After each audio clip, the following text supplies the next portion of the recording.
So I want to talk about straight lines now.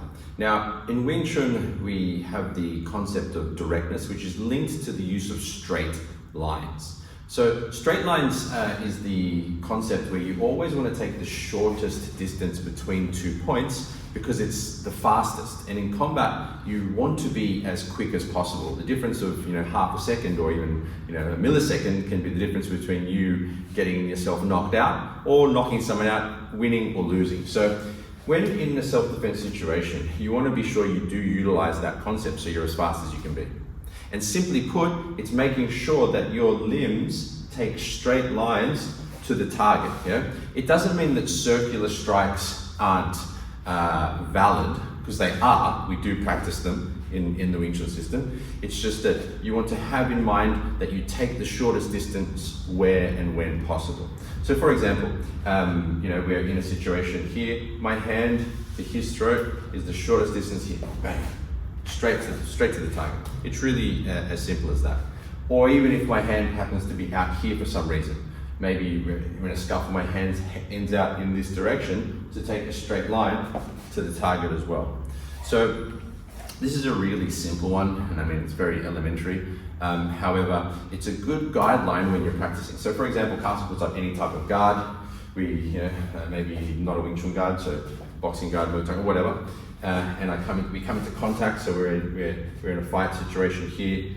What is the most direct path for me to hit him? Yeah? So it's like a good thing to keep in mind. Okay, we're here. What is the most direct path for me to hit him? Here. What is the most direct path for me to hit him? Yeah?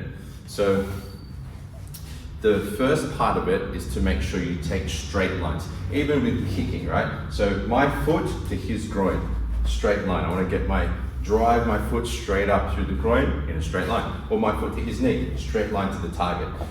You're always thinking to use that principle. Now, there is another principle, another way it can be applied in relationship to oncoming attacks. So let's say Carlson's throwing like a wild right hook towards me this way, right? Now the straight line is here for me to hit him, right? But let's just say I'm too slow to get to the target. This could beat me, right? To the punch, so to speak, literally, and he wins, I lose. So how do straight lines relate here? Because you don't want to go straight and get yourself knocked out. You have straight lines to the actual striking points, so eye, throat, jaw, solar plexus, groin, knee, etc. But there's also a straight line to the center of the attack. So if Carson throws this wild right hook, here's his attacking limb from his fist to his shoulder. Now, the center of that would be approximately at the elbow. So I will have a concept of a straight line to the attacking limb and a straight line to him. So that would mean there's two straight lines. There's a straight line this way to where I want to attack, to his throat, for example, and there's a straight line to the center of the attack. So I've got two straight lines now. So that could be manifested with two limbs. So I could, for example, use like a shit sao and strike to the throat, which looks like this. I could use this, yeah. Or it could be done with the same arm, so a block strike. So as he slowly comes around with that right hook, I could connect the straight line. So there's this straight line of connecting to the attacking arm, and then there's the straight line to the target, bang. So that would look, so once again, done slowly, this, straight, bang. So my limb takes a circular path, but I'm conscious of the straight line of the attacks. So to elucidate that on a bit more, if Carson throws like an uppercut, right? The straight line would be here, right? But the attacking arm is this one coming up towards me here. So a straight line would be into from my center into the center of his attack. So there's a straight line once again to the attacking limb. If he throws, maybe an overhand right over the top, yeah, then there's a straight line to the attacking arm and a straight line to the center of the attack as well. So straight lines manifests mainly in taking the shortest distance towards an attacker when